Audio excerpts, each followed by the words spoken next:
Allô! Salut, salut! Hey! Bonne année!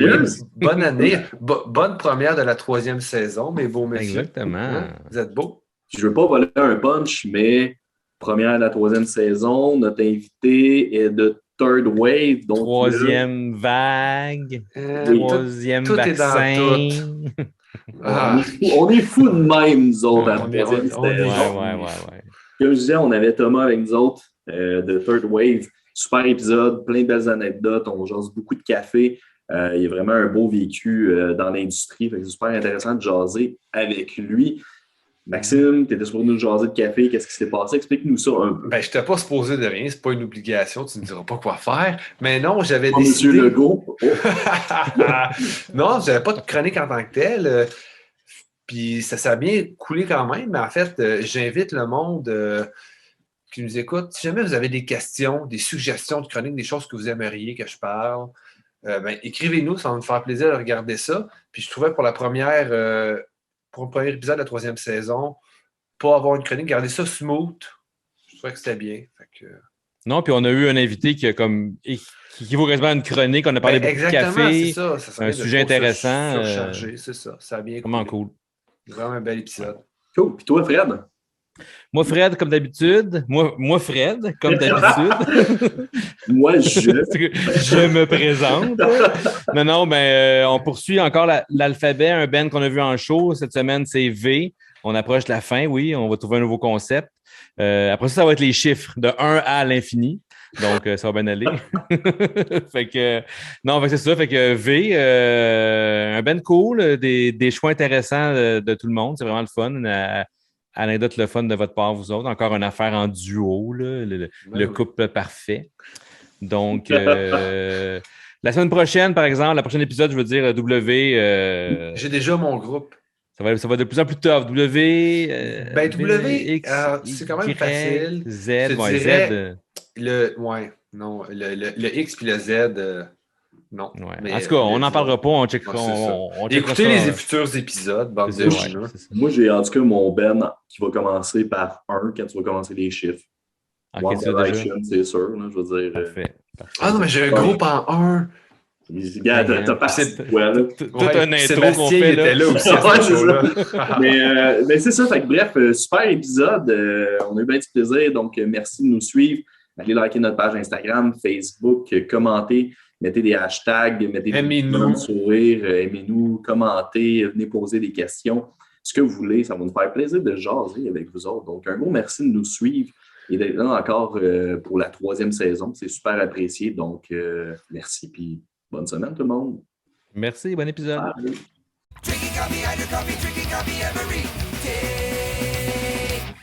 Bienvenue Thomas. On fait tout le temps un cheers. Cheers! De café, là, nous autres. Fait que bienvenue à Punk Latte. Tu es notre premier invité de notre 3e saison. Fait qu'on commence en force. Mais j'aimerais, par exemple, pour les gens qui ne te connaissent pas, c'est quoi ton implication dans le monde du café? Un petit CV, là, mettons, vite fait, que tu pourrais nous dire de toi. Si je pouvais réduire ça, je peux faire ça vraiment long, vraiment court. Vraiment court, je suis le fondateur principal et leader de la compagnie qui s'appelle Third Wave. Donc, le projet montréalais que certains connaissent pour l'application, pour l'abonnement de café, les festivals de café qu'on appelle, les événements, de la thé gratuit qu'on fait à travers l'île de Montréal. Bref, Third Wave, c'est moi l'idéateur du projet. Donc, je ne sais pas si tu voulais que j'élabore un petit peu sur ce qu'on fait avec Third Wave ou... On va en jaser. De toute façon, c'était juste pour faire comme une petite mise en table, là, dans le fond, pour les gens, dans le fond, qui nous écoutent, là, juste savoir t'étais qui. Mais justement, comment c'est parti, ce projet-là? D'où est venue l'idée? Puis, j'irais même jusqu'à d'où a commencé, justement, ta relation avec le café pour en arriver à Third Wave, parce qu'il ça vaut quand même un bon choix. C'est sûr que c'est vraiment intéressant mon parcours avec le café. D'ailleurs, je voulais faire un side note. Tantôt, tu as dit que c'est la 3e saison. Ouais. Third Wave, c'est notre chip logo, c'est le 3. On dirait que... Ah, wow! Écoute, quand toute s'aligne, là, c'est merveilleux. C'est la théorie de la conspiration. C'est la 3e saison, mais on a comme commencé en février 2021. Ouais. Pas vraiment la troisième. Oui. C'est pas la troisième année, troisième saison. Troisième saison. Pas pareil. Ouais, c'est ça. Parce qu'on prend, c'est correct parce qu'on prend une pause dans l'été, après ça, on recommence. Okay. C'est ça. C'est ça. Ouais, dans le fond, c'est les saisons. Exactement. Troisième vague quand même. Là. Ben oui, troisième dose. Troisième dose. Exactement. Après le 666, c'est le 333. 333. Ben oui. Non, mais c'est ça, pour revenir à mon histoire du café, moi, j'ai un parcours particulier, là, dans le fond. Moi, quand j'étais jeune, j'ai grandi à Montréal. J'ai fait mes études ici à Montréal. Mon background est assez traditionnel. J'ai étudié à HEC, étudié en moyen, en business. Après, j'ai travaillé dans les banques, j'ai travaillé dans plein d'univers. Puis, dans le fond, moi, ma relation avec le café a commencé quand j'ai pris une année sabbatique. Dans le fond, en 2013, avec ma conjointe qui est ma femme aujourd'hui. On est parti. J'étais tanné de toute cette espèce d'environnement corporatif-là, puis j'avais pas de passion pour le café encore. Je suis juste parti en Europe. C'est là où est-ce que j'ai commencé à élaborer un petit peu plus, puis à chercher, puis ma curiosité de la nourriture, puis du café, puis des breuvages, puis des cultures. J'ai commencé à identifier des trucs que j'aimais beaucoup dans le café. Mais la première fois que j'ai bu du café, ça remonte à quand j'étais banquier. L'histoire, c'est que je déteste le café. J'ai toujours haï l'odeur du café jusqu'à un moment clé. J'ai un repas d'affaires avec un proprio. On est assis dans un restaurant, longue soirée, arrosée. Puis là, il ferme son restaurant. Il fait son show, puis il dit, Thomas, can I make you a coffee? Là, je dis, ah, merde. Fait que là, je me dis, je suis le jeune banquier, j'avais 20 quelques ans, 21, 22. J'ai dit, diplomatie, Thomas. Je me suis dit, il va me le faire, je vais trouver une idée, je vais le cracher quelque part. Moi, j'avais l'habitude de quand on me donnait un verre d'alcool, je le prenais, mais je le crachais dans le verre d'eau tout de suite après. Fait que là, tu le vois pas parce que c'est de l'alcool. Mais je me dis, je crache mon café dans l'eau, ça va paraître. Fait que, quand il me l'a servi, c'était beau. Je l'ai pris, je l'ai bu, puis je l'ai assumé. Puis j'ai pas trouvé ça si pire que ça. J'ai rien dit. Puis je me suis dit, bon. Puis quand je suis parti en Europe, j'ai dit à ma conjointe, hey, vu qu'on est en Italie, rendu ici, on va aller dans les bars. On va se commander des espressos. Fait qu'on se plaçait, puis un espresso une pièce, un espresso une pièce. Commençais à trouver du plaisir. Quand je suis arrivé au nord de l'Europe, à Amsterdam, j'ai cherché des coffee shops totalement différents. Et là, je commence à voir que la culture est différente. Les enfants qui sont cool, les jeunes, les parents, ils vont dans un coffee shop. Je comprenais rien de ça. Dans ma tête, ça faisait pas de sens. Qu'est-ce que tu vas aller faire dans un coffee shop? Tu veux faire quoi? Puis de la piqûre, puis quand je suis revenu finalement, je me suis lancé en technologie. J'ai fait plusieurs projets que j'ai tués un après l'autre. J'ai appris à mes dépens. Puis dans le fond, en l'année 2017, quand ça faisait 3 ans que j'avais une compagnie technologique, une startup qui avait fait juste, j'appelle ça des pommes pourries, une après l'autre, là, back à back. En 2017, j'ai décidé de tout changer puis de me focusser avec l'expertise que j'avais en technologie dans la niche du café. C'est là où ça a commencé Third Wave. C'est dans l'été de 2017, j'étais à Navy en train de boire un cold brew. Puis j'ai collé un meeting avec l'équipe puis j'ai dit, that's it, on fait plus pick-a-pick parce qu'à ce moment-là, on avait un projet qui s'appelait pick-a-pick. Puis on fait plus pick-a-pick, on fait du café. Là, tout le monde me regarde et me dit, il est fou dans sa tête, de quoi il parle. C'est là que ça a commencé. Ça a commencé dans cette année-là, 2017. Et donc, ça a commencé avant d'être une application, ça a été autre chose, c'est un peu ça?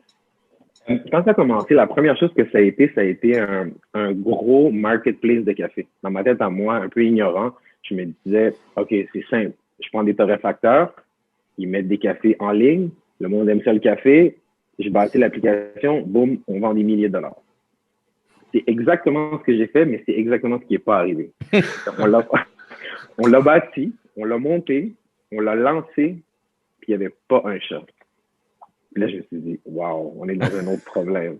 Fait que là, encore une fois, j'ai appris c'est quoi un peu le talon d'Achille de l'industrie du café, puis j'ai refait toute mon expérience de A à Z. Là, je me suis dit, bon, il faut refaire ça. On va le prendre d'une autre approche. Il va falloir comprendre l'expérience du client, puis comment quelqu'un qui aime le café évolue sa passion, puis ça part de où, puis vers où ça s'en va, puis voir les opportunités du marché. Fait que j'ai pris mon humilité, puis j'ai recommencé encore. Puis dans le fond, je me suis rendu compte que la porte d'entrée, c'est la première tasse de café que tu bois. Une espèce de pont entre du mauvais café ou n'importe quel café de commodité, puis le latte ou le café qui change ta perception pour toujours. Exactement. Cette tasse-là, quand tu la bois, puis là, tu te dis, c'est quoi ça?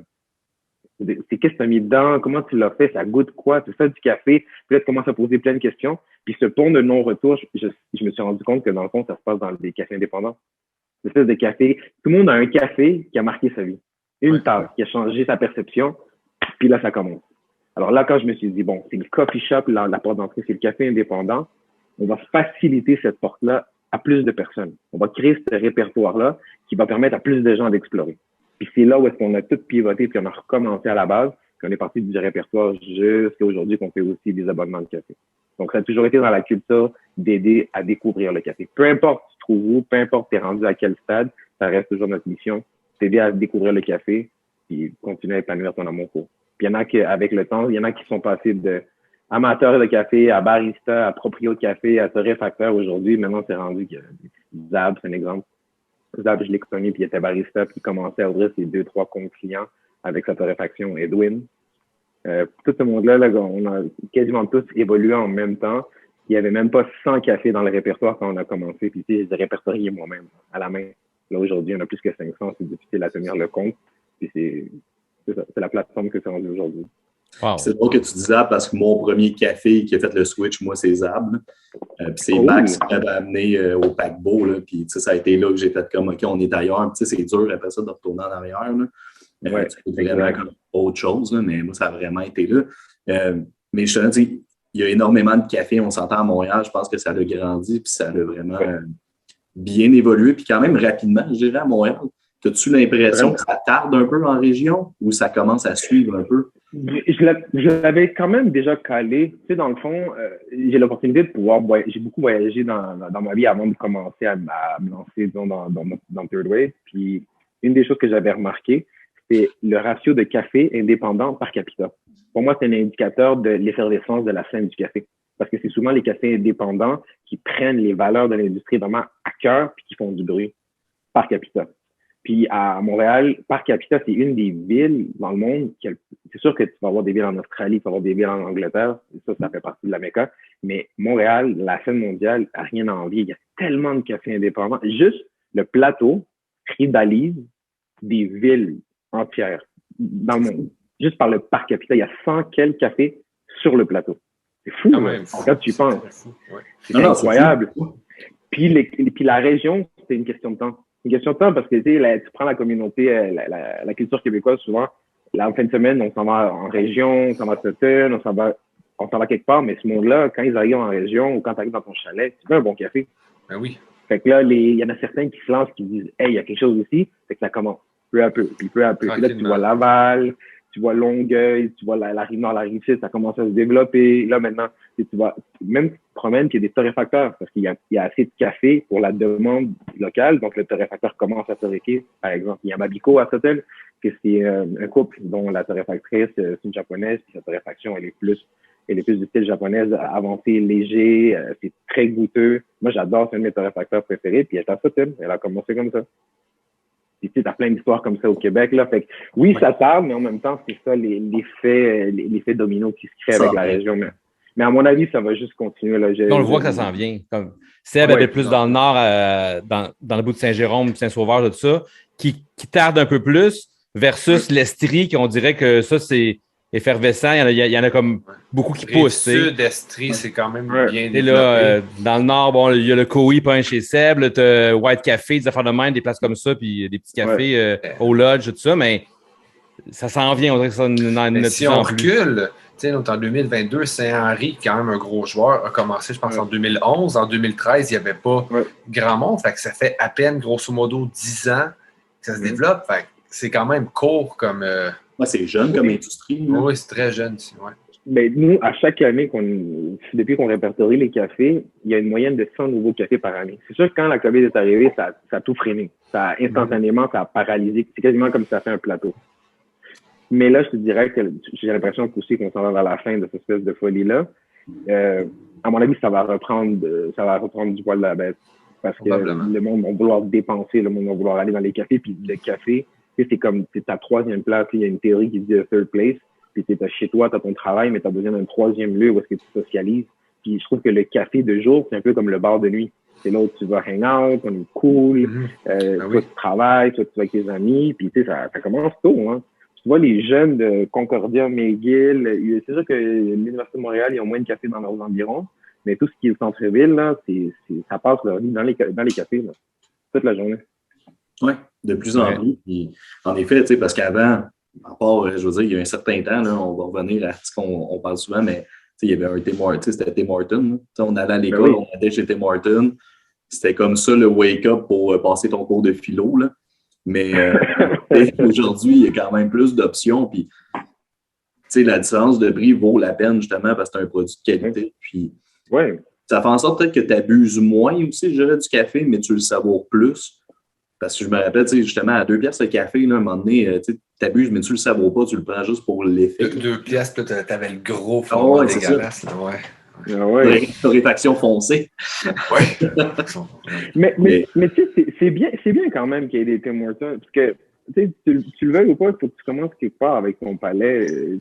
Prends le vin, prends les bières de microbrasserie. C'est grâce à la grosse bière sale que on boit la bière de microbrasserie.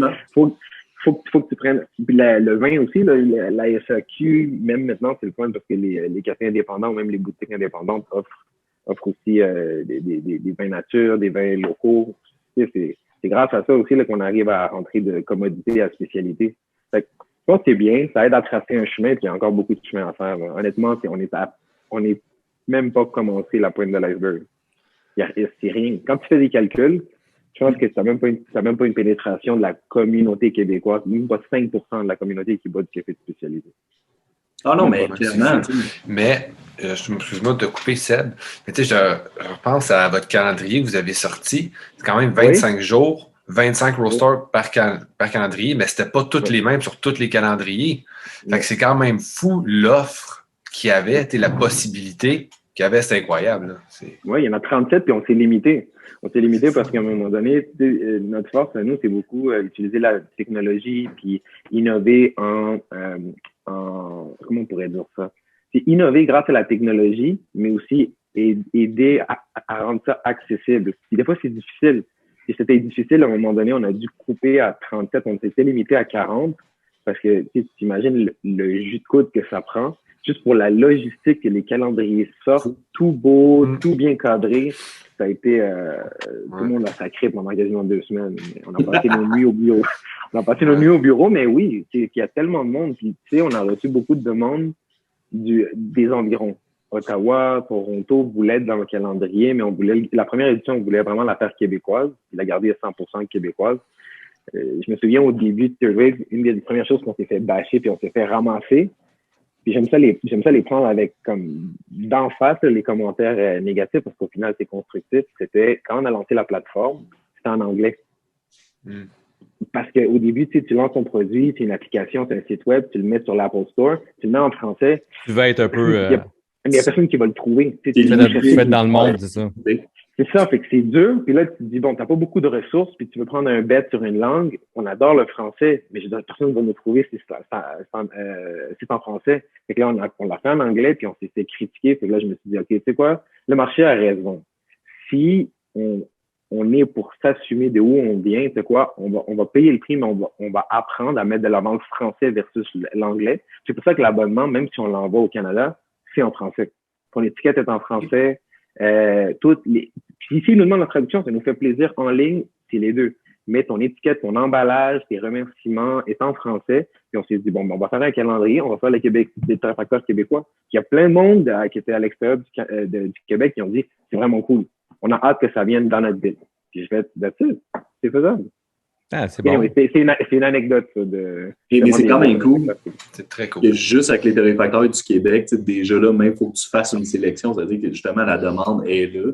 Mais ça devient difficile justement à gérer, plus que la business du café s'agrandit. Est-ce qu'à un moment donné, ça devient plus difficile justement de dire non à du monde parce que tu n'as pas le choix à un moment donné? Mais oui. Tu veux dire nous? Oui. Ouais, ben c'est ce que j'essaye de ne pas faire. Au début, quand on a commencé, on s'est fait dormir par tout le monde. Tout le monde nous a dit, pas un autre projet, pas un autre projet, pas un autre projet. Puis, je me suis promis que dans mes valeurs, ça allait être l'inclusion versus l'exclusion. Puis c'est pour ça que j'ai choisi ce nom-là aussi, parce que c'est un nom qui est controversé. Third Wave, c'est controversé, c'est mal vu. Ils sont comme, ah, c'est fancy, c'est light, c'est ci. Puis ça amène la conversation. Puis mon but, c'est un peu forcer contre cette espèce de connotation négative, c'est que le monde pense, c'est quoi Third Wave, c'est inclusif. Fait que moi, je me suis toujours dit dans ma tête que peu importe les challenges à faire, je vais toujours forcer l'inclusion. Puis on travaille fort pour essayer d'inclure le plus de monde à la fois possible. Puis je pense toujours en notion de collectif. Comment je peux faire le même effort, mais des 10, 20, 30 personnes à la fois, au lieu d'en bénéficier juste un. Puis des fois, tu sais, c'est pas juste monétaire, c'est visibilité, c'est promotion, c'est encouragement. C'est pour ça que la plupart de nos produits, je sais pas si vous avez remarqué, mais c'est souvent des regroupements. C'est rare qu'on va faire un seul torréfacteur. Oui. Parce que ça, chacun peut le faire. Ils savent le faire, ils ont leur marque, ils savent comment faire ça. Mais des fois, la force, c'est un peu comme les mousquetaires, plus t'en mets ensemble, 1 plus 1 plus 1, ça fait pas 3, des fois ça fait 4, ça fait 5. Puis c'est un peu cette formule qu'on exploite tout le temps. Fait que j'essaie d'inclure le plus de monde, mais c'est tough. Honnêtement, ça devient de plus en plus difficile. Mais on essaie de trouver des idées. Là. Non, puis, c'est un gros problème. Puis on le voit aussi sur vos réseaux sociaux et tout ça, c'est comme vous présentez plein de cafés dans vos boîtes, les 3 cafés, comme ça doit être tough, tu veux donner du love à tout le monde un peu, puis à un moment donné, tu te dis crime, à un moment donné, il faut que je vive, puis je peux pas en faire tant que ça, tu sais. Mais tu vois, un de mes problèmes au début, c'est que je voulais pas faire d'argent. Je voulais pas faire d'argent, puis on était dans une phase de croissance, puis je voulais juste grandir la communauté, mais à un moment donné, je me suis dit, tu sais quoi, faut que je me résigne avec moi-même, et à un moment donné, il va quand même falloir mettre le focus à faire de l'argent. Puis j'ai essayé de trouver un équilibre entre redonner et maintenir une certaine santé financière pour la compagnie. Puis je trouve que au final, ça se fait bien, mais plus on grandit, puis je pense que plus on va être capable de le faire, ce que toi tu dis. Parce que oui, en effet, ça fait comme une bouteille, tu sais, comme un entonnoir. À un moment donné, j'aimerais ça donner un shout-out à 100 cafés indépendants par jour. Premièrement, ça va devenir redondant, ça perd de sa spécialité un petit peu, puis son exclusivité de temps en temps. Mais en même temps, tu veux continuer à aider tout le monde. Puis c'est une des raisons pourquoi on a créé les Third Wave Awards. Là, cette année, c'est en pause à cause du double pandémie qui c'est ridicule de faire une célébration dans un contexte comme celui-là, mais c'est ça le but. Fait que je me suis dit, il faut juste créer plus de projets comme ça. On prend notre levier local, puis au pire, on peut juste prendre ce levier local, puis on le recrée à Toronto pour le monde de Toronto. Parce que de toute façon, ça sert à rien de faire du bruit des cafés de Toronto en Montréal et vice-versa si tu peux pas y aller. C'est drôle une fois, mais tous les jours, ça n'a même pas de valeur. Tant qu'à ça, je préfère te montrer le nouveau café qui est à Villeray, mais au moins, ils vont pouvoir y aller puis encourager le café. C'est-tu justement l'optique un peu de peut-être élargir justement Third Wave dans les prochains mois, années ou peu importe? Là?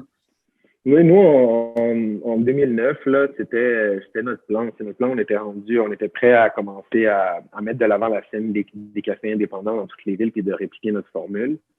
Là, la pandémie est arrivée, puis moi, j'étais parti, j'étais au Salvador avec l'équipe. On a fait un voyage dans les fermes. Puis on a été un peu comme, comment on appelle ça, le lac à l'épaule. Oui. Le lac à l'épaule, un regroupement, un genre de... Ouais. C'est drôle de nom en même temps. Ma soeur et son équipe s'en allait dans un chalet dans le temps, puis on s'en fait un lac à l'épaule, puis comme, ça n'a pas rapport, un lac à l'épaule. J'ai jamais entendu ça pour vrai. Non, c'est comme un genre de. Le nom est familier, mais je ne savais pas que c'était ça. Je pensais que un genre de meeting, un genre de meeting. Je pensais que c'était une affaire que tu faisais en bateau, moi, je sais pas. C'est comme, tu prends ta retraite, puis là, tu te retires, puis tu réfléchis à des idées. J'ai dit à l'équipe, tu sais quoi, on a travaillé fort, on s'en va tous au Salvador, on s'en va dans les fermes, puis on va aller à la source, on va brainstorm le futur des prochains mois puis des prochaines années. Fait que là, on était là, puis la pandémie explose. On part en février, puis là, le pays, il ferme complètement. Mais là-bas, c'est pas comme, disons, ici, là, c'est pas, OK, dans une semaine, il va arriver ça. Là-bas, c'est maintenant. Puis là, on écoute les nouvelles, puis ça dit, le pays est fermé. À quel point t'es pas prête? Le magasin va fermer dans 15 minutes, tu vas te présenter au caisse. Le pays est fermé. Non, mais disons, moi, j'étais correct, je suis trilingue, il n'y a pas de problème, mais là-dedans, j'ai mon équipe, puis j'ai un de mes partenaires à moi que j'adore, qui s'appelle Yannick, c'est un programmeur. Lui, c'est un petit peu plus anxieux, puis c'est bien correct, mais là, ça ferme. Puis c'est un pays qui remonte, tout le monde est armé, puis Ça le rendait plus ou moins à l'aise. Je sais pas pourquoi. Je dis ça de même, là, mais. Et puis là, il me dit, hey, il faudrait qu'on se rende à l'aéroport, puis on prend le premier vol, c'est pas grave, on prend n'importe quel vol, puis on s'en va. On s'en va ailleurs. Fait que ça nous a pris quand même une couple de semaines. On a réussi à avoir 2 vols de rapatriement. Fait que 2 de mes partenaires sont partis. Puis le reste de l'équipe est resté avec moi, puis on est reparti, mais ça nous a avoir pris quasiment 2 mois. 2 mois à repartir. Fait qu'on devait repartir en février. Moi, j'ai réussi à repartir à la mi-avril. Wow! C'était un vol humanitaire qui renvoyait. Dans le fond, il te donnait un appel, puis il disait, OK, demain, il y a un vol. Puis là, il y a quelqu'un qui vient te chercher, t'amène à l'aéroport, il te laisse là, tu fais la file dans les, comment on appelle ça? Dehors, là, comme, t'es dans sur le tarmac, là? Oui, tu rentres pas dans l'aéroport. Tu rentres, ils te prennent ta température, tu fais le tour, tu montes dans la piste, tu rentres dans l'avion, puis bye-bye. Wow, puis là, t'as atterri où? À Toronto? Non, Montréal. Montréal, il faisait un vol direct, là, au moins, il faut donner ça, là. Le Canada, il avait envoyé des vols d'Air Transat. Air Transat. Wow. Fait que t'es revenu au printemps. Puis là-bas, la pandémie, c'était-tu vraiment élevé ou c'était comme, il y avait quasiment rien, c'était une précaution ou? Ben, ça a été une précaution au début parce que ce qui se passe, c'est que c'est un pays du tiers-monde, puis au final, comme tu regardes la situation, c'est pas comme le Québec, il y a un système de santé qui peut se permettre de voir la réaction, puis de réagir selon la capacité du système de santé. Là-bas, il n'y a pas de système de santé. S'ils commencent à avoir un virus qui tue le monde, ils vont juste mourir. C'est ça. Il n'y a pas d'hôpitaux. Fait que là, dans le fond, le pays a dit, c'est main forte, tout le monde reste chez eux, on ne bouge pas jusqu'à nouvel ordre. Puis là, ça commence à devenir un petit peu corsé. Wow, man. 2 mois pareil, quand même. C'est vrai qu'au début, en plus, parce que même vous autres, vous saviez plus ou moins c'était quoi là, qui se passait à quelque part. Là. C'était nouveau. Là, au début, on se disait toutes 2 semaines. On va rester 2 semaines en confinement, mais 2 ans plus tard, on est encore là. Mais imagine, tu n'es pas dans ton pays. Tu ne sais pas ce qui se passe. Le pays il ferme. C'est quand même intense. Tu dois entendre des feedbacks du Québec, un peu du Canada, que tout ferme ici avec. J'ai dit, man, wow, on est pogné ici, je peux plus jamais rien faire. Ben oui, non, mais j'ai commencé à regarder les nouvelles, puis là, je me suis dit, bon, il faut prendre ça avec calme. De toute façon, c'est ça partout dans le monde. On s'est dit, on va attendre. De toute façon, on n'est pas pressé, on a nos ordi, on a nos choses. On a continué à travailler, mais à un moment donné, c'est sûr que ça commençait à être long. J'ai dit, en rendu avril, c'est sûr que la météo est bonne, mais de ne pas pouvoir sortir, je commençais à trouver ça long. Puis théoriquement, pas de pandémie, vous veniez quand? C'était-tu considéré 2 mois, 3 mois ou c'était quelques semaines? Non, moi, on revenait en février. On revenait à la fin février, on repartait. Nous, on allait là juste comme 3-4 semaines. Début février, fin février, on repartait. Puis c'était un beau mois de vacances, de travail. OK. Là, je suis revenu en avril. Ma conjointe était supposée venir avec mes enfants. Finalement, eux, ils n'ont pas pu partir parce que les vols qui décollaient n'avaient pas le droit d'atterrir, c'est qu'ils ont cancellé les vols. Tu vois l'effet domino qu'il y a eu à l'aéroport. Ben, c'est ça. Ça a tout cancellé, puis ma conjointe, elle a dû attendre 2 mois là que je revienne. Wow! C'est quand même toute une aventure. Dans un sujet peut-être un peu plus moins dramatique ou peu importe, là, mais je veux vraiment noter aussi tout le look aussi de Third Wave. Oui, vous avez vraiment comme un look qui se démarque, moi, que j'adore personnellement. Fred est infographiste, là, fait que sûrement qu'il va pouvoir t'en parler aussi, là, mais justement, je parlais le corps en arrière, ça en est un, là, je pense. Là, oui. Fait que t'es graphiste ou t'es designer, je pense, Thomas, non? C'est toi qui fais. C'est toi qui fais tout, qui faisait tout, non? On fait tout, nous, mais dans le fond, c'est mon partenaire qui s'appelle Dulin. Lui, il est graphiste de formation et designer. Puis on travaille ensemble. Dans le fond, moi, quand j'ai commencé, lui, c'était mon premier partenaire quand on a commencé des projets. Je suis très créatif, mais dans l'exécution, c'est lui. C'est qu'on s'est toujours assis ensemble. Puis dans le fond, je vulgarise qu'est-ce que je pense, si ça, puis lui, comme, OK, est-ce que tu le vois comme ça, tu le vois comme ci. Puis là, on brainstorm. On a toujours fait ça ensemble, à la bonne, genre, petite famille. Puis c'est lui qui exécute ça.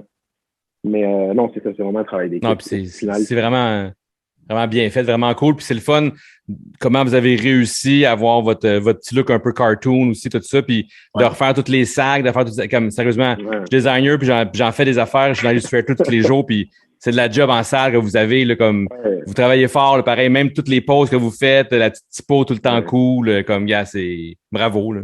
Mais ça l'ajoute à l'expérience, je trouve. Tu sais, ça l'ajoute quelque chose à l'expérience. Puis, tu sais, comme je dis souvent, puis on le répète, là, mais autant qu'une canette de bière, maintenant, il y a un effort qui est mis en arrière de la canette. Il y a une expérience aussi. Tu la regardes, c'est le premier coup d'œil, c'est le fun. C'est pas juste une étiquette Molson ou peu importe quelle marque, mais il y a de l'art en arrière de tout ça. Fait que c'est comme le café, ça devient ça aussi. C'est ça qui est le fun aussi. Là. Il y a comme plus un peu comme les 10 vinyles. On fait le lien avec la musique, mais c'est juste comme une mini pochette. Là, c'est t'as pratiquement un poster là, dans ta chambre.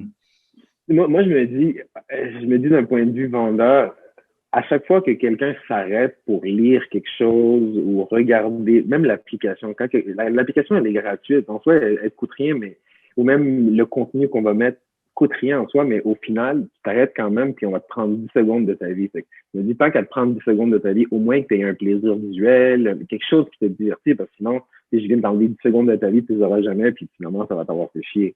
Fait que je me dis, tant qu'à ça, c'est bien profiter de cette expérience-là, de ce moment-là, pour laisser une belle marque. C'est pour ça qu'on le prend toujours à cœur chaque instant. Mais je t'avouerais que c'est pas toujours facile, parce que je suis quand même exigeant, puis l'équipe le fait, là. Puis c'est tough. C'est tough parce qu'il faut que tu apprennes à devenir un maître de ton art. Par exemple, je t'explique un peu la triade. Moi, je vais faire tout ce qui est ingénierie, que ce soit le modèle d'affaires ou même comment on crée le produit, pourquoi, comment, de A à Z, l'idéation. Dulin va faire la partie visuelle, puis Yannick, initialement. Quand on était juste nous trois, lui, il fait le code. Fait que les trois, on est comme une triade où est-ce qu'on est maître de notre art, si on veut. Puis c'est ça qui fait qu'on est capable de... Il y a beaucoup de monde qui pense qu'on est plusieurs, mais on est capable de faire beaucoup de disciplines juste à 3 personnes. Puis par-dessus ça, on a commencé à rajouter des éléments comme là, par exemple, on a Béatrice qui s'occupe au niveau du design UX, on a Alain qui s'occupe de l'abonnement, on a aussi 2 autres employés qui sont à l'extérieur, qui sont au Salvador aussi, qui sont des jeunes. D'ailleurs, c'est pour ça qu'on partait au Salvador, pour recruter des jeunes qui font partie de notre équipe. Okay. Programmeur et quelqu'un qui est en marketing, puis chacun est comme un ninja. Et moi, c'est ça que j'exige de tout le monde, c'est si tu vas travailler avec nous, il faut que tu travailles avec moi. Parce que la mission est vraiment colossale, puis moi, je veux juste des colonels. Comme si t'es pour mourir à la première bataille, je veux pas te voir ici.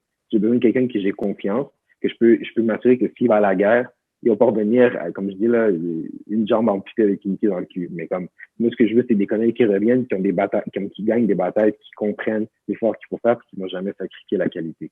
Fait que là, chaque personne est un peu bon. Ça, c'est ce qui fait ce feeling-là de compagnie grosse, mais au final, on est très petit. Là. C'est vraiment petit. C'est juste qu'au niveau de la culture, c'est comme ça qu'on exécute. Puis moi, j'aide tout le monde à devenir très bon à ce qu'ils font, en les aidant à prioriser dans le temps. Tu focuses sur ton 20-80, parce que c'est pas tout ce que tu fais qui est important. Des fois, avec le recul, tu te rends compte qu'il y a peut-être juste 20% de ce que tu fais qui a vraiment beaucoup d'impact. Puis le reste, t'as pas vraiment besoin. Tu te casses la tête, tu compliques la vie. Je travaille à aider tout le monde à qu'ils soient très bons, puis j'essaie de déléguer le plus, puis de faire confiance à l'équipe. Mais c'est tough quand même comme environnement. C'est pas facile. C'est pas facile. Puis, tu sais, je sais pas exactement, mais en même temps, il y a pas... Vous avez la chance justement d'avoir été comme les premiers à faire ça. Il y a de la compétition, mais je pense que vous êtes bien installés, puis je pense que vous êtes une référence. Fait que, pour l'instant, il n'y a pas... C'est ça, vous avez la chance de ne pas nécessairement avoir tant de compétiteurs, là, je veux dire, avec vous autres. Ben, il y en a eu. Quand on a commencé, là, si on est honnête, là, c'est pas nous les premiers. Il y avait une compagnie qui s'appelait Créma, qui était à Montréal, qui était implantée. C'était une start-up montréalaise, puis dans le fond, c'était une application de commande mobile. Après, ça reste dans l'exécution que tu vois vraiment si ça va fonctionner. Puis malheureusement, ça n'a jamais vraiment fonctionné parce que c'était un modèle d'affaires avec une mentalité un peu financière, puis de fonds d'investissement. On roule l'argent, il manquait de valeur. Puis quelqu'un qui connaît bien l'industrie du café, c'est que c'est communautaire. Tu ne peux pas arriver là avec ton sou et essayer de vendre à tout le monde une application parce que je vais te charger 10% à tous les mois. Le café va te regarder et va te dire, dude, si toi tu me prends 10%, moi il me reste quoi? Je fais même pas 10% par année sur tout ce que je fais. Fait que quelqu'un qui pense de même, c'est quelqu'un qui comprend pas le business, puis que comme il faut que tu enlèves ton sou, tu enlèves ta cravate, tu respires un peu. Puis c'est ça qui est difficile. C'est pour ça que nous, les premières années, on n'a pas fait d'argent. Moi, ce que je voulais, c'était comprendre l'industrie, comprendre les valeurs, comme à qui je parle, c'est qui derrière. Puis au final, tu te rends compte que le café indépendant, c'est peut-être un ancien designer, un ancien banquier, un ancien menuisier qui dit « Hey, moi, j'ai un dream, je veux un café indépendant. » Puis au final, sa famille repose là-dessus. Puis c'est son gagne-pain. Fait que, quand tu commences à penser ça, tu peux pas arriver avec tes solutions à 10%, 20%, ça marche pas. Ouais. Ça va jamais marcher at scale. Ça va jamais aider à représenter l'industrie. Je pense que c'est ça qui nous a aidés. Ben oui, puis c'est ce qui fait que vous êtes encore là aujourd'hui, que vous êtes encore une référence aujourd'hui. Si vous avez fait les choses, je pense, dans le bon ordre ou de la ligne. Parce que maintenant, on vous voit l'inverse, justement. On vous voit que vous propulsez le commerçant, tu sais. C'est que c'est vraiment encore l'inverse du ganso, tu sais. Oui, mais c'est exact. Mais moi, j'étais un ganso. Moi, j'étais un banquier. Ah, ben c'est pour ça que j'ai quitté le banking. Mais je dis, je peux pas être ça, là. C'est impossible. Je suis pas ça. Ça peut pas être vrai, là. Puis l'industrie, tu sais, on pense souvent qu'il faut toujours pour que toi tu gagnes, il faut que l'autre perde. Puis c'est pas vrai. C'est comme, tu peux avoir un positive sum game. Je peux gagner, puis tu peux gagner. C'est tough. C'est pas facile. Puis c'est pas le chemin qu'on vous enseigne. Mais une fois que tu l'as trouvé, moi, je trouve que c'est quasiment plus gratifiant. Parce que oui, on fait du bien, toi, tu fais du bien, mais les deux, on peut dire, c'est quoi, on va collaborer. Let's make it together. Puis quand l'industrie commence à comprendre ça, ben, tu te rends compte qu'au final, on est mieux de s'unir pour en faire plus, parce que la tarte est grosse. Et au lieu de vouloir manger mon petit morceau de ma tarte, toi, tu peux manger mon petit morceau de ma tarte. La tarte est énorme. Là. Tu peux en manger plein ensemble. Quand tu le comprends, tu dis, OK, ça peut marcher. Puis c'est ça qui a pris du temps à comprendre, mais maintenant qu'on l'a, tout ce qu'on fait doit être fait comme ça. Et à chaque fois, je l'ai dit à l'équipe, comme, à quoi ça aide? Si c'est un torréfacteur, si c'est un café indépendant, si c'est un barista, à quoi ça sert? Comme, est-ce que ça l'aide vraiment? Qu'est-ce que ça va lui donner? Puis s'il n'y a pas de valeur, on jette aux poubelles, puis on recommence. Puis on trouve c'est quoi la vraie valeur. Parce que si on peut le faire pour un, on peut le faire pour les 200. Puis les 200, ils vont en bénéficier. Et au final, il faut le voir comme, je sais pas si vous êtes familier un peu avec l'industrie, comme dans Starbucks. Starbucks, au final, ils sont forts pour une seule raison, c'est une chaîne. Puis toutes les opérations qui profitent, qui aident un café, aident tous les cafés. Puis c'est ça qui fait qu'une franchise est forte. Au niveau des opérations, c'est extrêmement solide, c'est productif, mais la personnalité est moins présente. Les cafés indépendants, ils ont de la personnalité, ils ont de l'ambiance, ils ont de l'expérience, mais les opérations, ouf, ça c'est mauvais. Parce qu'ils n'ont pas les économies d'échelle qu'une chaîne qui a 1000 cafés indépendants. Ils n'ont pas de pouvoir d'achat, ils achètent du lait, ils payent le prix qu'on leur donne. Il n'y a pas de pouvoir de négociation. Les logiciels, gérer les employés, tout ça, là, c'est laissé à eux-mêmes. Tandis que nous, ce qu'on essaie de faire, c'est de trouver des espèces de talons d'Achille qu'on peut servir pour les aider, puis les aider tout ensemble, tout en restant indépendants. C'est un petit peu comme ça qu'on le dit. Oui, puis c'est ça dans tous les commerces. Je veux dire, même une librairie ou quelque chose de même, tu as l'Archambault versus la petite librairie indépendante, mais l'expérience est tellement pas la même. Tu vas trouver le même livre, là. Archambault, mais tu sais, si tu vas dans une petite librairie avec les petites échelles en bois, tout est parfait, genre, tu vis vraiment avec ça, mais ça va faire des petits coffee shops. Tu sais.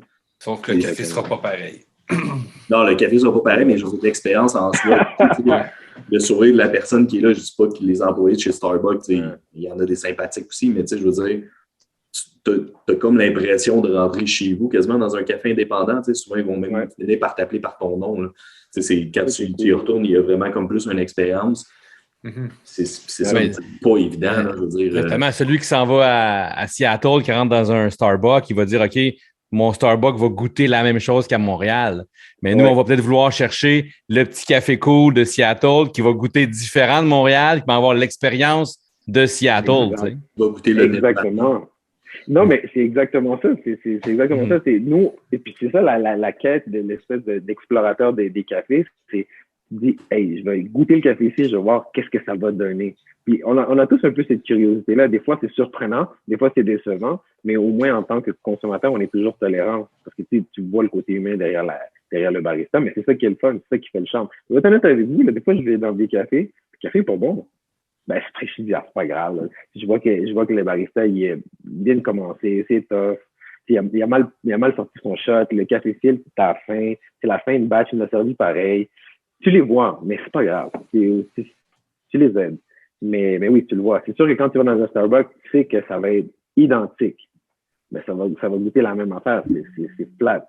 Oui, que tu sois peu importe où dans le monde, c'est ça qui est fou. Tu n'auras pas de surprise, tu n'auras pas de déception. Ben, ou tu vas avoir une déception, mais tu sais à quoi t'attendre. C'est flat, c'est ça. Tu vas avoir une déception si tu ne connais pas rien d'autre. Tu n'auras pas de déception si tu ne connais rien d'autre. C'est ça, exact. Mais tu vas prendre... Vas-y. Non, mais je vais prendre l'exemple en fin de semaine quand j'ai vu Fred, tu allais prendre un café chez Zap dans le Vieux-Montréal.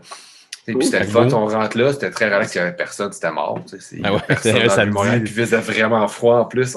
C'était dégueulasse.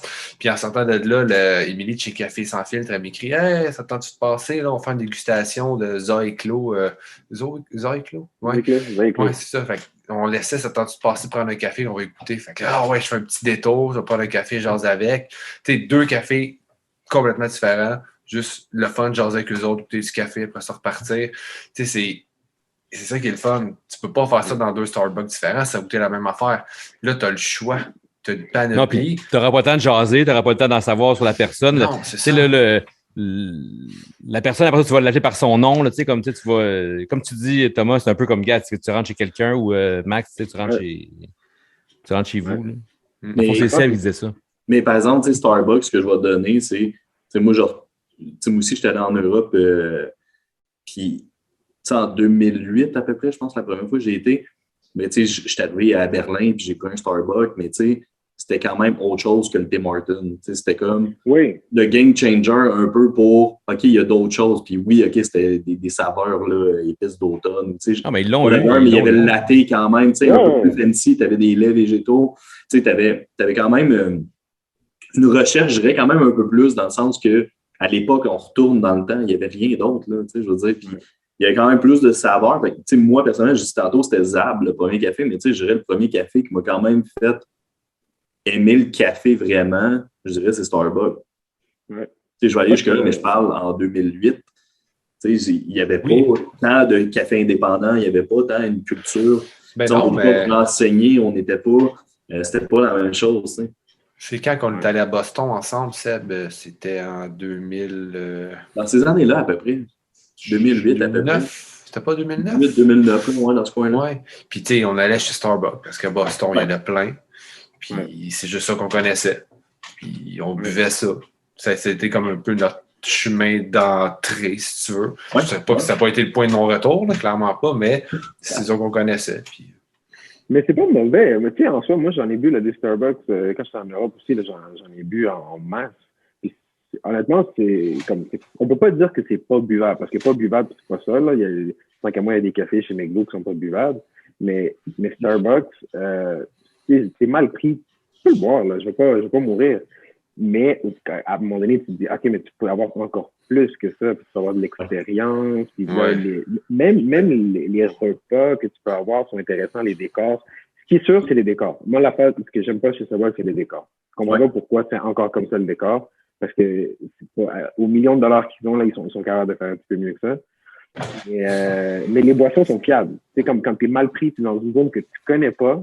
C'est un peu comme le McDo. C'est rassurant parce que tu sais que tu vas avoir exactement ce que tu veux. C'est ça.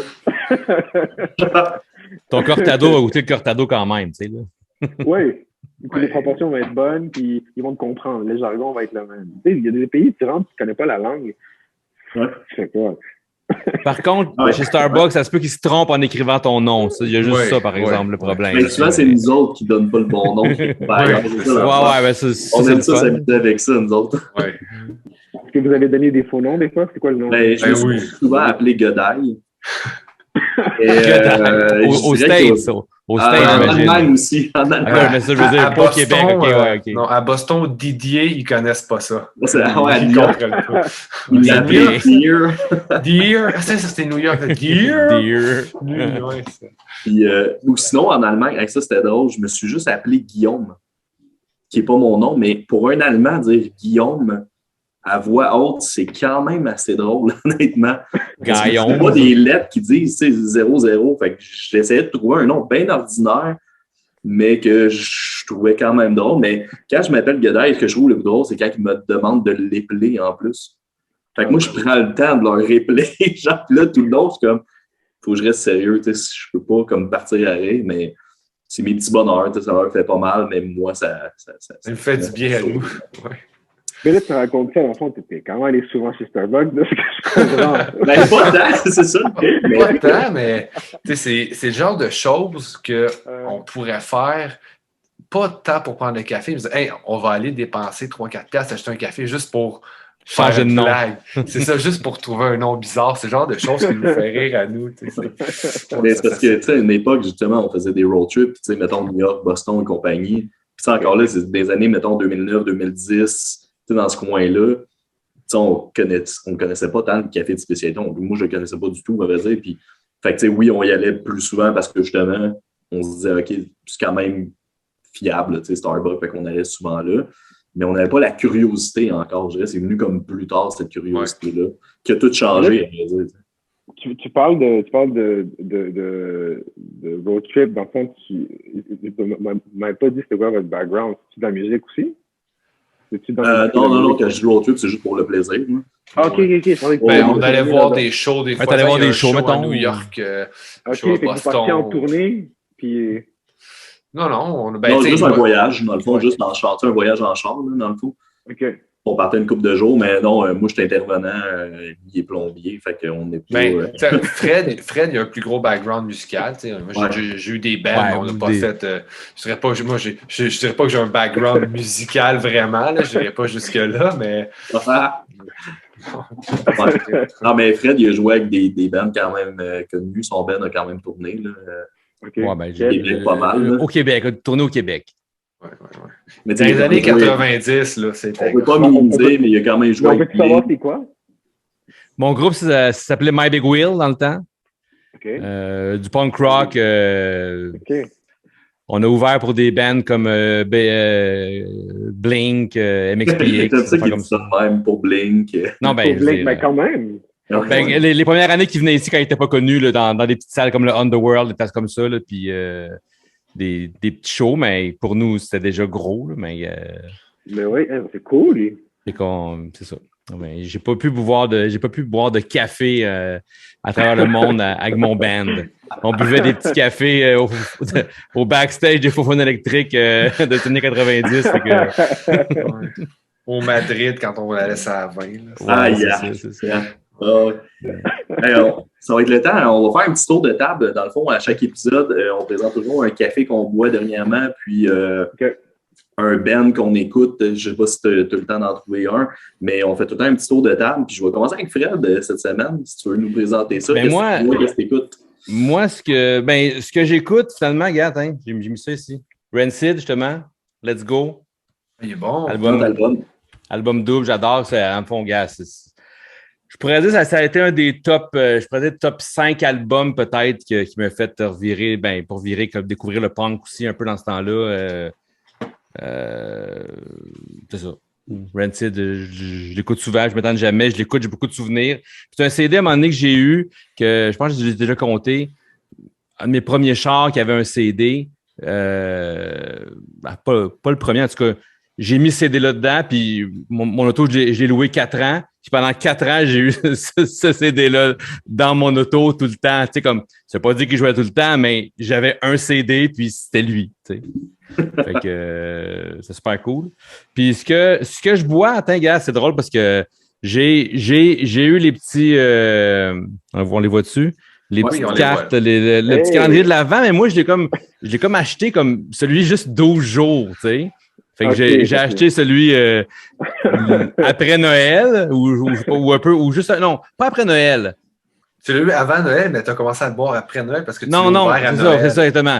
Dans le fond, l'histoire, c'est que ma mère, elle voulait me donner un cadeau, elle m'a acheté un petit kit de V60, tout ça, puis elle voulait comme, ben là, ça va prendre du café. Fait que là, j'ai dit, gars, Third Wave, bang, bang, commande ça. Fait que j'ai la boîte, j'ai eu la boîte de 12 jours que j'ai fini avant hier, dans le fond. Fait que j'ai pris les 50 grammes, 2 cafés par jour à peu près. Fait que, tu sais, puis j'ai pu explorer mon V60 avec ça. Je me suis pratiqué. Fait que j'ai adoré. C'est des super belles découvertes. Il y a des cafés que je connaissais pas du tout là-dedans. Ton top, maintenant, ça serait quoi, top 3?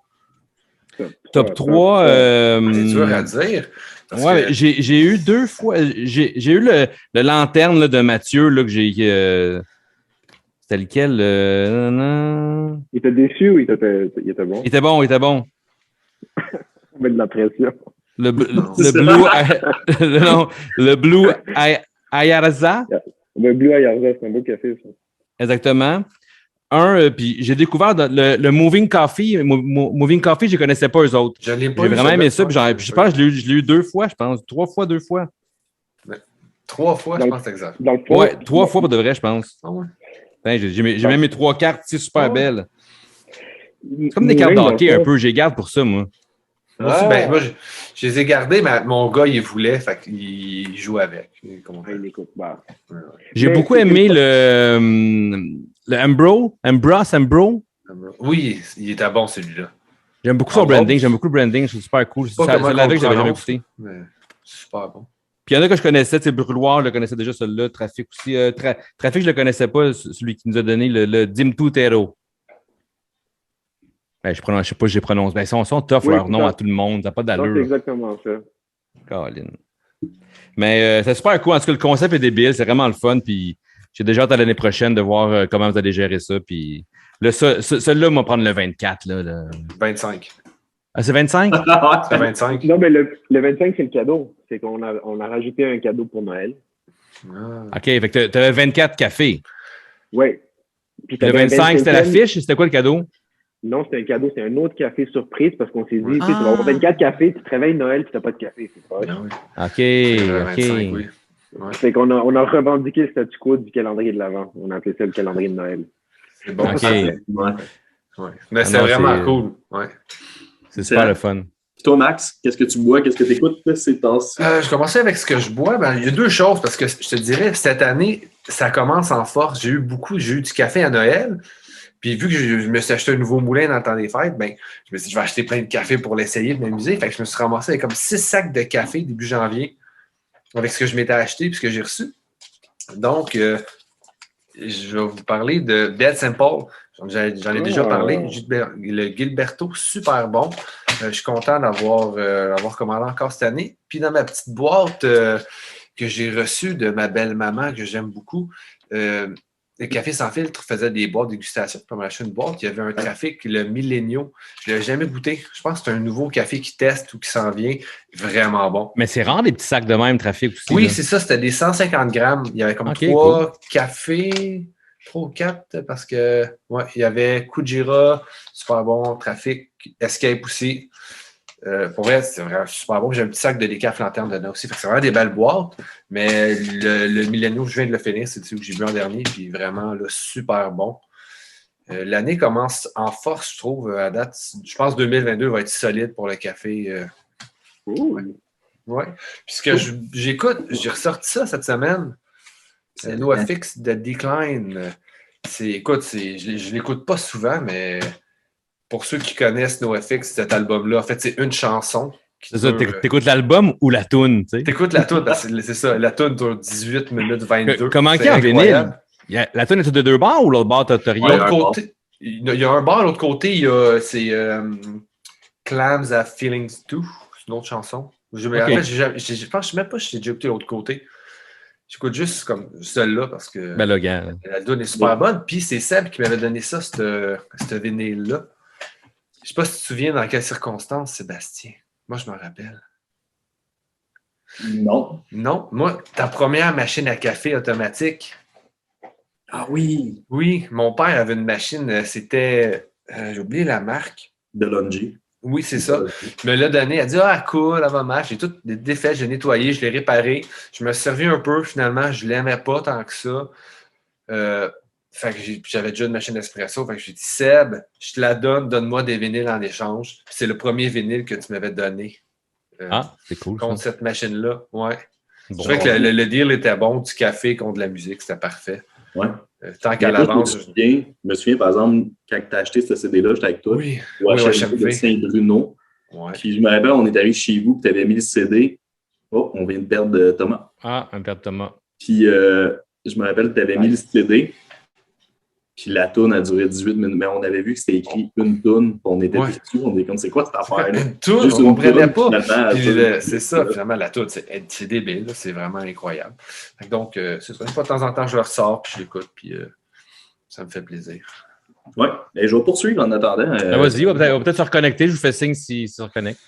Parfait. Moi, j'ai pas le sac, là, c'est poche, là, je l'ai jeté, puis j'ai pensé après, là, mais j'ai pris justement mon dernier café ce soir. C'est le Jaguara Brésil, un petit Brésilien de Kowi, que je prends quand même régulièrement, le Jaguara, là, un petit peu sucré, là, parfait, comme j'aime. C'est un bon passe-partout. Quand je ne sais pas trop quoi prendre, des fois, je vais avec ça, c'est une valeur sûre. Un peu comme ton Joyeux Roger, mais moi, c'est un peu celui-là que Juice Town. C'est les deux, le Cowie, mes deux petites valeurs sûres là, que j'aime bien. Fait que c'est ça que j'ai vu cette semaine. J'étais supposé avoir du Zab. Mais Maxime a oublié de m'amener mon sac. T'as pas eu ton sac? J'ai oublié. On était en route. J'avais préparé sa boîte avec sa petite. Il n'y a pas eu l'échantillon non plus? J'avais tout préparé, l'échantillon, la tasse, le Zab, tout était là. Sa bière sans alcool, j'avais tout préparé. On est rendu quasiment autour de Mirabel. Il y a déjà du trafic de l'autre bord, comme pour venir à Montréal. Mais bon, on dit, hey, t'oublies pas ça. As-tu amené le sac à Seb? Oh, c'est ça. Fait que là, j'ai dit plein de gros mots. Ça m'a vraiment fâché. J'étais vraiment déçu. Écoute, j'ai oublié. Puis en plus, c'est juste dire, Maxime, il me dit, amène un sac vide de café, je vais te transférer du café pour faire goûter. Là, en tout cas, il est vraiment bon le café en plus. Là, on part, nous autres, on s'en allait glisser à Côte-Ferrand, Saint-Jérôme. On part, on est rendu quand même assez loin. Je fais comme merde, j'ai oublié mon sac de café vide. Je revire de bord. OK. Je repars. Les me regardent, je les ai oubliés. OK, il s'en revient, il est là. Je ramène. Ouais, tu peux rentrer. Bon. Et ce que j'écoute, c'était dans mon top de l'année. Authority Zero. Un band que j'ai découvert au Spectrum en première partie de Guttermouth. C'est vraiment un band que j'adore, mais je dirais que dans les derniers albums, je trouvais que le son était fade un peu. Là. C'était comme sans émotion un peu. Je trouve que c'est la même formule. Mais je trouve que cet album-là sont vraiment revenus en force. Je dirais que c'est dans mes préférés, deux autres. Avec les deux premiers, là, je dirais il y a un son très Bad Religion dedans que j'aime beaucoup. C'est un nouveau pressing, je pense ça. Il vient de sortir celle-là, hein? Ça, c'est le premier pressing qu'il y a eu. Un beau rose de même d'Authority Zero. Mais c'est ça, c'est vraiment un album coup de cœur. Ça m'a surpris bien raide. Il y a encore des tunes un peu ska reggae dessus, mais en grande partie, sinon, le reste, je dirais, il y a une influence très Bad Religion, très Pennywise là-dessus. Mais c'est ça, excellent album. Un coup de cœur de l'année 2021. Donc, c'est ça m'a bien fait triper. De ton côté, toi, Thomas, est-ce que tu buvais quelque chose en particulier? Oui, ben moi, est-ce que vous m'entendez bien? Oui, t'es de retour, on t'a perdu puis t'es revenu. Oui, c'est bon, super désolé, je sais pas ce qui s'est passé. En ce moment, vous savez, je bois beaucoup de café. Là. C'est dur de dire quel café que je bois, mais en ce moment, dans les 3 torréfacteurs qu'on a beaucoup ce mois-ci en février, on a Saint-Henri, on a Balance, puis on a Pirates of Coffee. Pirates of Coffee vient de Toronto. Puis là, je suis en exploration de tout leur éventail. Il y a beaucoup de choses intéressantes.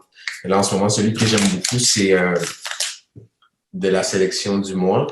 C'est Apricot Crush. Super bon, c'est café lavé. Pour ceux qui aiment vraiment les notes funky de pommes, fruits orange, rouge, c'est vraiment cool. Surtout en D60 ou en extraction manuelle, c'est vraiment cool. Puis sinon, dans ce qui est exclusif, qui n'est pas à vendre aussi, là, c'est des lots exclusifs de Pirates of Coffee. Des cafés qui viennent du Yémen. C'est vraiment des cafés intéressants. C'est des cafés qui sont pas des origines qui sont pas très souvent goûtées, mais il y a des choses vraiment intéressantes en Afrique qui arrivent pas souvent dans les étagères de café. Vraiment cool. Lui, il est très spécialisé là-dedans, là, s'approvisionner dans des cafés africains. Fait que Yémen, Kenya, il y en a beaucoup, c'est sûr, là, c'est plus connu. Mais Yémen, c'est vraiment intéressant. Des cafés très exclusifs. Cool. Ouais.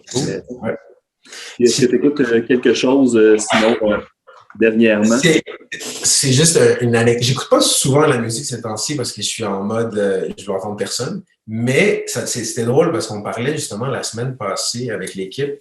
On écoutait en boucle des classiques de notre jeune âge, puis on racontait des anecdotes quand on était jeune, puis on écoutait de la musique, puis là, toutes les vérités sortent à la lumière.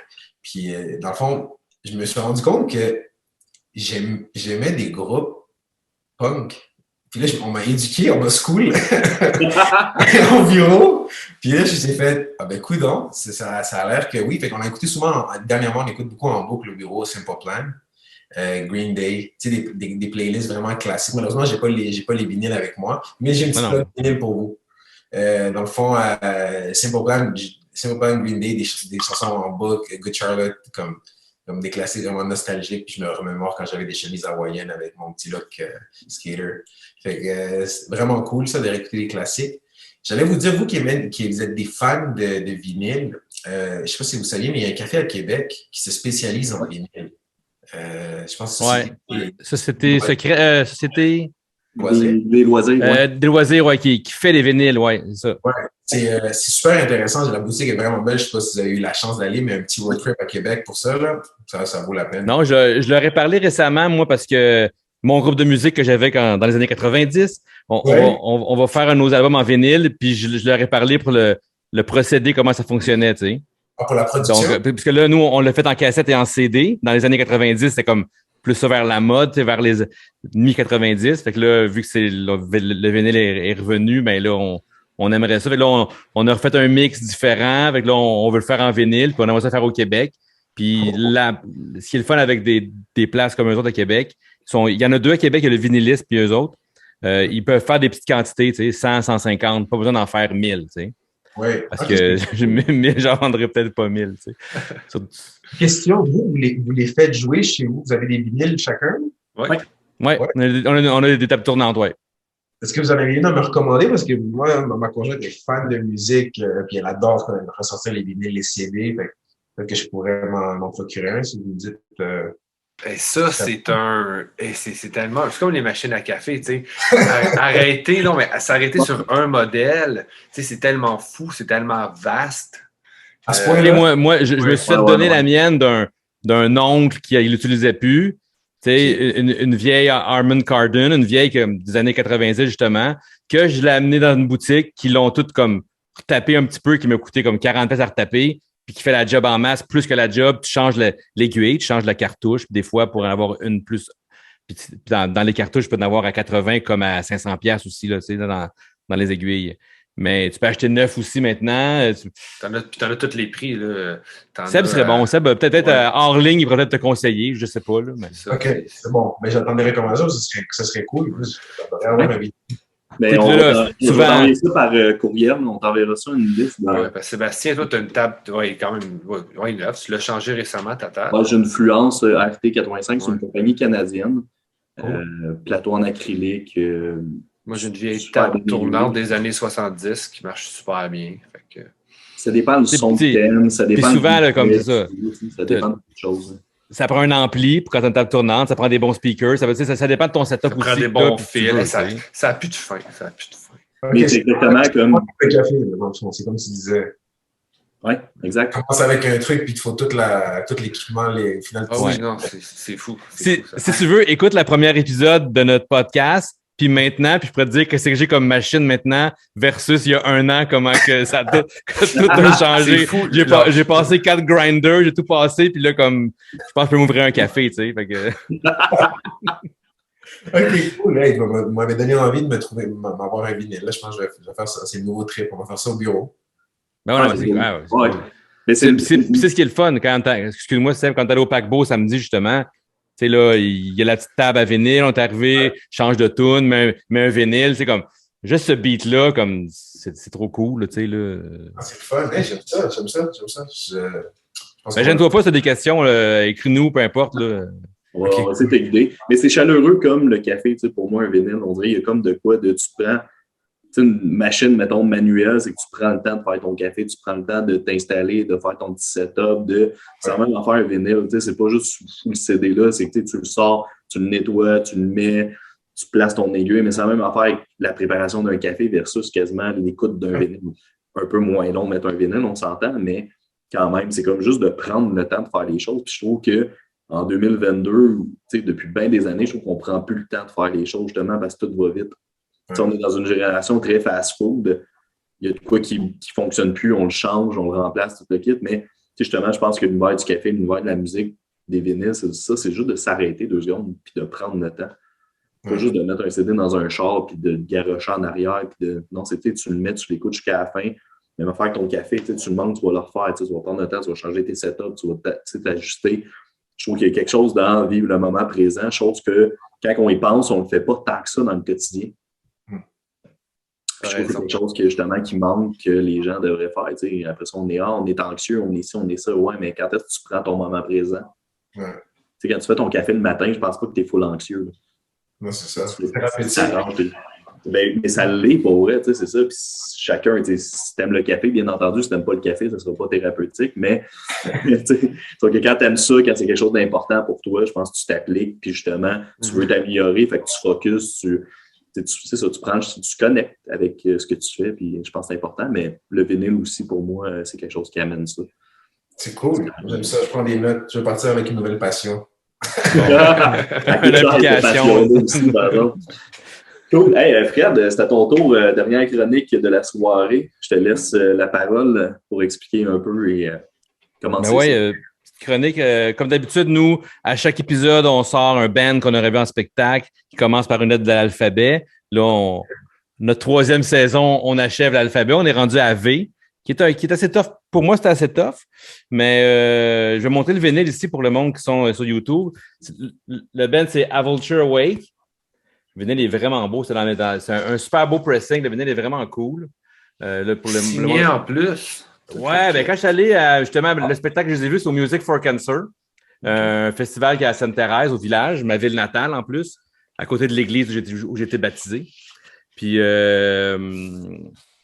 Marco, un de nos amis qu'on a déjà reçu, travaillait sur le show qui était stage manager, je ne sais pas trop quoi, et il a fait signer mon vinyle, qui est le seul. Il y a un nouveau qui s'en vient dans pas long, ils sont en studio. Ils ont fait un petit 7 pouces aussi. Puis comment je suis tombé là-dessus, comment je suis devenu un peu fan de ce band-là. Le chanteur, c'est Chad Price, le chanteur de Hall, un groupe que j'aime beaucoup. Il y a le bassiste de Lagwagon qui joue là-dessus aussi. Un des guitaristes, l'ancien, je pense, de Authority Zero, qui fait le lien un peu avec toi, Seb. Puis le drummer, c'est le drummer de Good Riddance. Mais je pense que le bassiste puis le drummer sont plus là présentement, mais moi, quand je les ai vus sur cet album-là, c'est ceux-là qui sont là. Super bon band. Comme je parlais un peu à Seb tantôt, un petit peu moins mélodique, si on veut, côté musique, que des bands un peu plus pop-rock, un peu à la punk rock, à la Hall, tout ça. Mais la voix de Chad Price, que j'aime beaucoup avec Hall, vient me chercher un peu nostalgiquement un peu avec ce band-là. C'est-tu le petit chanteur de Hall, ça? Non, c'est l'autre, là, celui qui a une grosse barbe maintenant. Là. Pas le petit Popeye musclé, l'autre. Ouais, ok. Ben, malgré que les deux sont pas grands, là, mais Chad Price est un peu plus grand, ouais. OK. Je le visualise. Là. Fait que super bon band, super le fun à voir. C'est musicien de fou, là. Fait que c'est le fun, mais... C'est des gars qui ont beaucoup d'expérience. Exactement, mais le band en tant que tel, c'est pas un band trop connu. Quand tu sais que le gars de Good Riddance, tout le monde est dedans, c'est cool, mais sinon, il jouait au Music for Cancer, il faut savoir, ça peut commencer genre à midi, puis ça peut finir à minuit. Mettons qu'il jouait genre à 5h, 4h, 5h, pas beaucoup de monde. Tu sais, c'est quasiment triste à voir qu'un band avec des All-Stars de même, qu'on est comme 30 dans la foule à peine à connaître les tunes, puis à applaudir, puis tu te dis, man, crime, ces gars-là, quand il va jouer avec Good Riddance tantôt, par exemple, il va avoir 3000 personnes, ça va être fou, mais comme c'est le même drummer, en même temps, ils sont pas encore super connus, puis ils sont sur un petit label pas trop connu, mais ils sont super respectés sur la scène, c'est super cool. Ouais, j'étais avec toi à ce show-là, en plus. Ouais, je pense que c'est 2018, on commençait à se connaître pas longtemps. C'est l'année de Millencolin ou l'année après, peut-être? Ouais, l'année après. Ouais. Fait que c'est ça. Fait que toi, justement, Seb, vas-y donc pour. Moi, je vais simple parce que dans le fond, je vais tricher un peu dans le sens que je vais participer au Ben à Maxime parce qu'on a une anecdote ensemble.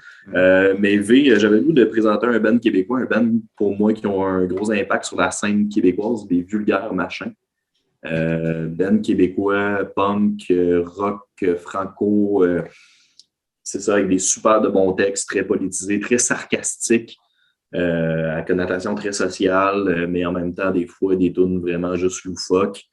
Mais c'est un band, pour moi, qui a marqué mon adolescence, qui a marqué même à l'âge adulte, là, je veux dire, c'est un band, ça fait longtemps, mais je les ai quand même vus il y a 3 ans, 2 ans.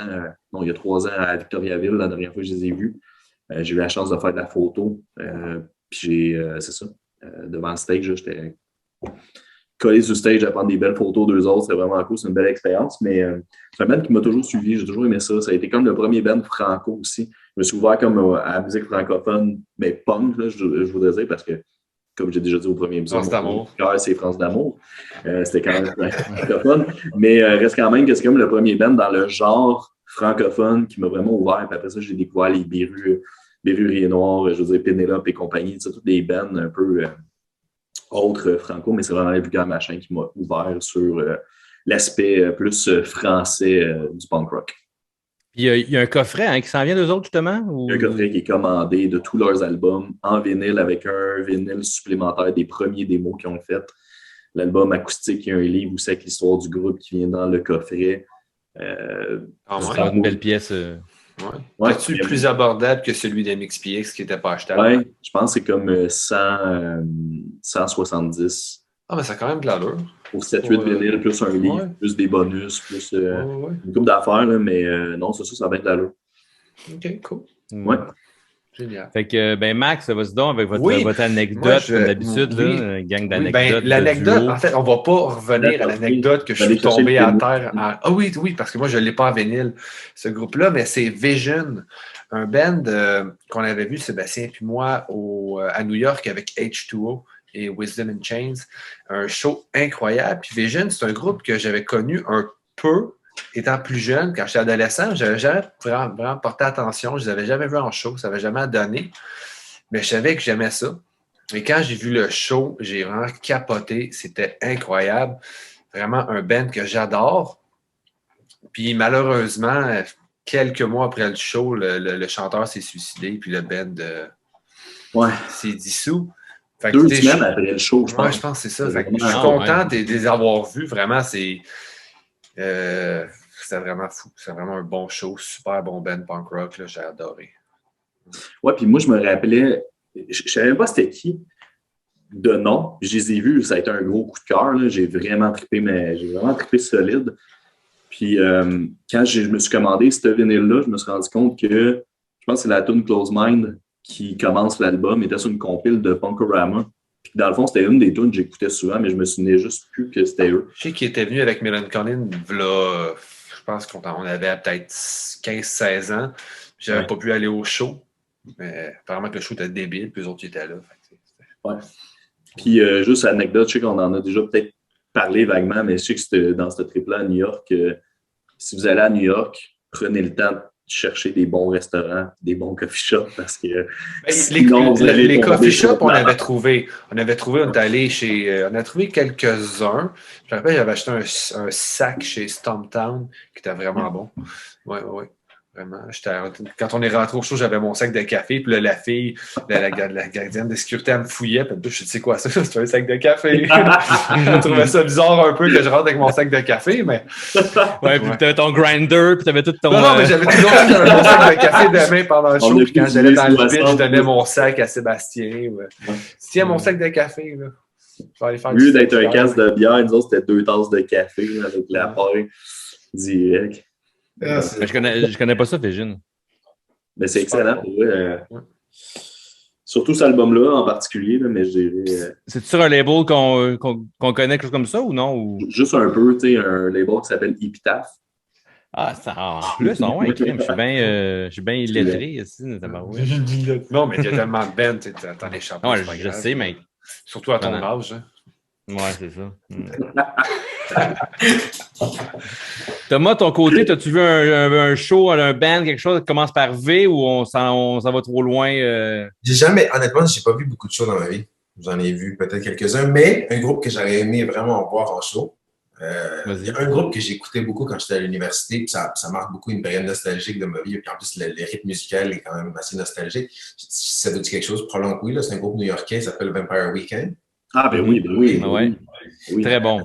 Ben ça me rappelle, surtout qu'ils ont commencé à prendre de l'envol vers la fin, je pense quand j'ai gradué 2019-2010, j'écoutais ça en boucle, puis même quand j'ai commencé à travailler, dans mes écouteurs, je faisais juste ça, mais comme j'écoutais leur album non-stop, puis au début, c'était juste des singles, il n'y avait pas le CD, je pense que un des premiers CD qui se sont fait connaître, c'était avec leur nom, il n'y avait pas vraiment de nom dans l'album. Ouais, puis moi, celui que j'ai connu beaucoup, je pense que c'est comme un chandelier ou une affaire même sur le dessus, là, le cover, là.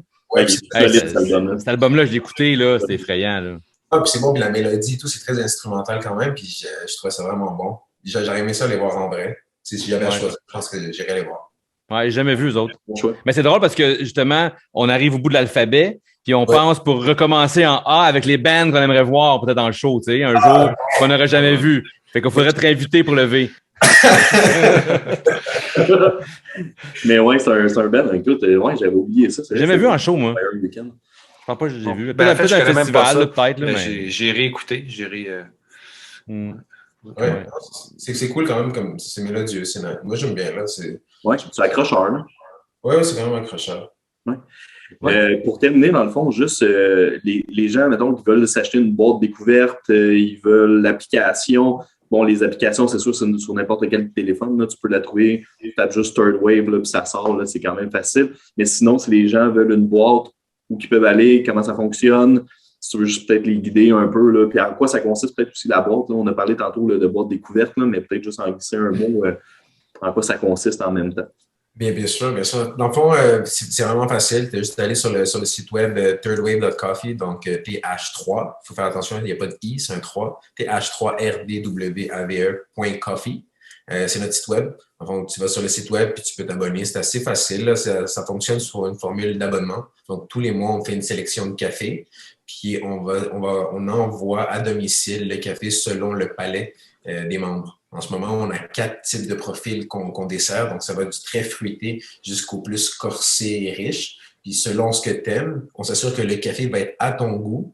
Puis, c'est livré fraîchement depuis chez le torréfacteur. Donc, vraiment, notre force, c'est la curation. S'assurer que ce soit livré chez toi frais, que ce soit la meilleure curation de café pour toi, puis qu'on te fasse découvrir des torréfacteurs locaux.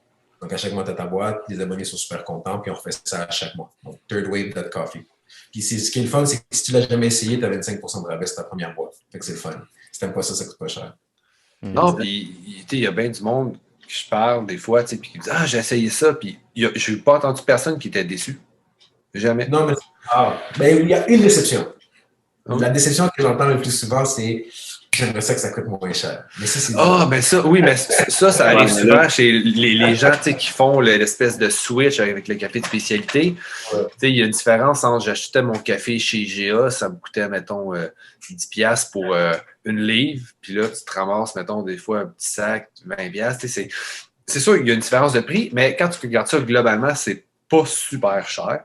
C'est encore abordable, mais c'est sûr qu'il y a un step. Mais un coup que tu as fait le switch, dans ta tête, tu l'acceptes. Je me rappelle, moi, quand j'ai commencé, justement, je me disais, là, on va essayer de sauver un peu, arrêter de dépenser sur le café de spécialité. On va en acheter un peu moins. La semaine, on va prendre du café plus normal. J'avais acheté un gros sac chez Costco. J'ai fait 2 cafés, puis je disais, je peux pas boire ça, c'est inconcevable. Il était dégueulasse, puis apparemment qu'il était supposé être bon. C'est la seule chose que j'ai retourné chez Costco. Je me suis dit, tu peux le retourner, il retourne n'importe quoi. Je dis, je ne vais pas retourner un sac de café que j'ai ouvert. Ah oui, tu peux le retourner. Fait que j'ai mis mon orgueil de côté, j'étais allé voir la fille au comptoir, j'ai dit, c'est pas bon, c'est pas buvable. Pas de problème, on te rembourse. Yes! On va le passer à quelqu'un d'autre. Ça a été fini depuis ce temps-là. Fait qu'un coup, je pense qu'en fait, ce switch-là, le monde. C'est pas. Sur votre site aussi, Thomas, la merch super cool. Je regarde ton hoodie, tout ça, comme c'est tough. Se retenir pour pas trop en commander à chaque fois, là, mais... On en a dans le dos aussi. Ben oui. Exactement. On a différentes, mais malheureusement, j'aimerais pouvoir en avoir plus, mais ça part quand même assez vite. On essaie d'en refaire, puis quand on en a, il faut en profiter dans la boutique. Oui. Fait que oui, on a de la merch, on a aussi des posters. Vous avez des belles tasses aussi, vous avez pas mal de stock. Oui, mais on essaie de faire des trucs qui sont cool et qui sont marquants. Après ça, tu veux embellir ton petit espace. On fait aussi beaucoup de promotions. Fait que ce qui est le fun, c'est que si tu télécharges l'application, une fois par semaine, on va toujours relâcher une petite promotion exclusive, rapide, genre une boîte avec un morceau de merch, juste pour rendre ça plus excitant. Fait que si t'es pas sûr. Pas mal de concours aussi, tout le temps. Oui, on essaie de donner. On essaie de donner. C'est la meilleure façon que quelqu'un, comme la piqûre du café, puis si ça ne nous aide pas nous directement, mais ça aide quelqu'un d'autre, c'est bon. Oui, puis vous avez des concours, c'est juste celui avec le calendrier de Noël, le moulin que vous avez fait tirer, c'était fou ça? Oui, c'était cool. Vraiment débile. C'était vraiment simple. On l'a gardé en surprise. Je voulais pas faire trop de bruit, je voulais que ça soit comme une autre surprise. Tu étais abonné, tu t'es commandé ton calendrier, puis là, tu as une chance de gagner un grinder. Fait qu'on va essayer de ramener ça un petit peu plus, une façon de redonner au final aussi. C'était pas n'importe quel grinder, là, c'est quand même un très bon. Je l'ai, moi, celui-là, c'est celui que je suis à la maison. Puis, Ouais. quand j'ai vu ça, je me suis dit, wow, c'est une autre étape. Là. C'est très cool. Pour ces concours-là, dans le fond, on invite les gens à aller de s'abonner à votre page Instagram. Si vous voulez, nous autres, on est toujours là à se taguer. Là. On est tout le temps un peu partout là, sur votre page. Facebook aussi, bien entendu. Mais écoute, un gros merci de ton temps. Comme je dis, on invite vraiment tout le monde à aller voir sur la page. Ça vaut vraiment la peine, que ce soit pour la merge, que ce soit pour essayer des boîtes surprises. C'est vraiment intéressant. Donc, un gros merci. Je te fais un cheers de départ et je te souhaite une belle semaine. Merci les gars, pour m'avoir reçu. Merci.